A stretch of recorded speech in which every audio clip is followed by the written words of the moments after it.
ജോലിക്കിടെ പരിക്കേറ്റ താൽക്കാലിക റെസ്ക്യൂ ഗാർഡിനെ കൈവിട്ട് ഫിഷറീസ് വകുപ്പ്. ജോലിയിൽ സ്ഥിരപ്പെടുത്താമെന്ന് വാഗ്ദാനം നൽകിയെങ്കിലും നടപടിയില്ല.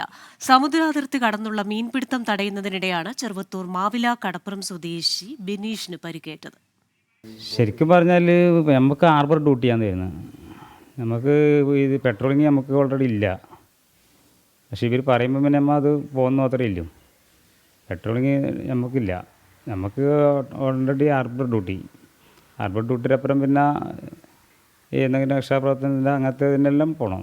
ഇൻ്റർവ്യൂവിൻ്റെ സമയത്ത് ഇങ്ങനെ പറഞ്ഞു ജസ്റ്റ് പെട്രോളിങ്ങിനെല്ലാം പോകേണ്ടി വരുമെന്ന് പറഞ്ഞിനി. പെട്രോളിങ്ങിനും പിന്നെ ഓഫീസ് വർക്കിനെല്ലാം പോകേണ്ടി വരുമെന്ന് പറഞ്ഞിനി. അത്ര മാത്രമേ പറഞ്ഞിട്ടു.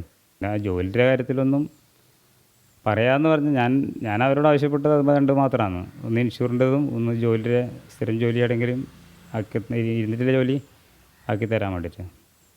ജോലിയുടെ കാര്യത്തിലൊന്നും ഉറപ്പ് പറഞ്ഞില്ല ഇതായിരിക്കും. മറ്റത് ഇൻഷുറിൻ്റെ കാര്യത്തിൽ ഏകദേശം ഇതായിട്ടുണ്ടെന്ന് പറഞ്ഞു. പക്ഷേ ജോലിയുടെ കാര്യത്തിൽ അവരൊന്നും ഇവർക്ക് പറയുന്നില്ല. വിവരങ്ങളുമായി അരുൺ പാറക്കലാണ് ചേരുന്നത്. Arun, good morning. ഇത്തരത്തിൽ സ്ഥിര ജോലി കൊടുക്കാമെന്നൊരു വാഗ്ദാനം, എന്തുകൊണ്ടാണ് ആ വാഗ്ദാനം നടപ്പിലാകാത്തത്?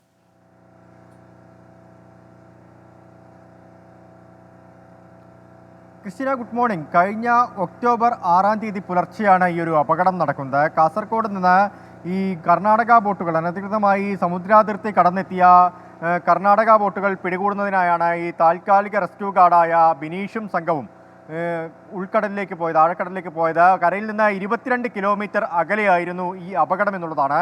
മൂന്നാമത്തെ കർണാടക ബോട്ടും പിടികൂടിയതിന് ശേഷം അത് ഈ പോലീസ് എത്തിയ ബോട്ടുമായി ബന്ധിപ്പിക്കുന്നതിനിടയിൽ ഈ കർണാടക ബോട്ടിൻ്റെ നിയന്ത്രണം തെറ്റി ബിനീഷിൻ്റെ കാലിൽ കയറ് കുടുങ്ങുകയായിരുന്നു. തുടർന്ന് കടലിൽ വെച്ച് തന്നെ കാല് അറ്റുപോയി. അങ്ങനെ റെസ്ക്യൂ ഗാർഡ് സംഘത്തിലെ ഈ ബിനീഷിനെ രക്ഷപ്പെടുത്തിയത് പിന്നീട് ഹോസ്ദുർഗ് സ്റ്റേഷനിലെ SI TP സൈഫുദ്ദീനും സംഘവും അവിടെ എത്തിയതിനു ശേഷമാണ്, കടലിൽ എത്തിയതിനു ശേഷമാണ്. അദ്ദേഹം ഒരു മാസത്തോളം മംഗലാപുരത്തെ AJ ആശുപത്രിയിൽ കഴിഞ്ഞു എന്നുള്ളതാണ്. 4 ലക്ഷത്തോളം രൂപ ഈ ചികിത്സയ്ക്കായി ചെലവായി ക്രിസ്റ്റീന. പക്ഷേ ഇതുവരെയും ഈ ഫിഷറീസ് വകുപ്പ് ഈ ചെലവിനുള്ള തുക, അതായത് അദ്ദേഹത്തിൻ്റെ ചികിത്സാ ചെലവിനുള്ള തുക അനുവദിച്ച് നൽകിയിട്ടില്ല.